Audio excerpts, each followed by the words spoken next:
నిండు కుండల తాలిపేరు జలాశయం భద్రాద్రి కొత్తగూడెం జిల్లా చర్ల మండలంలోని తాలిపేరు రిజర్వాయర్కు ఎగువన ఉన్న ఛత్తీస్గఢ్ రాష్ట్రంలో కురిసిన వర్షాలకు తాలిపేరు రిజర్వాయర్ నిండు కుండలా మారింది. 4 రోజుల్లో ఖరీఫ్ సీజన్లో సాగునీరు విడుదల చేయడం కోసం అధికారులు సిద్ధంగా ఉన్నారు.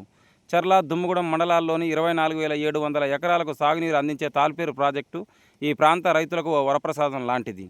తెలంగాణ రాష్ట్రంలో మొట్టమొదటిసారిగా నిండుకునే ప్రాజెక్టులో తాలిపేరు ప్రథమ స్థానంలో నిలిచింది. చూస్తూనే ఉండండి మరిన్ని వార్తల కోసం మన ప్రజాగొంతుక న్యూస్.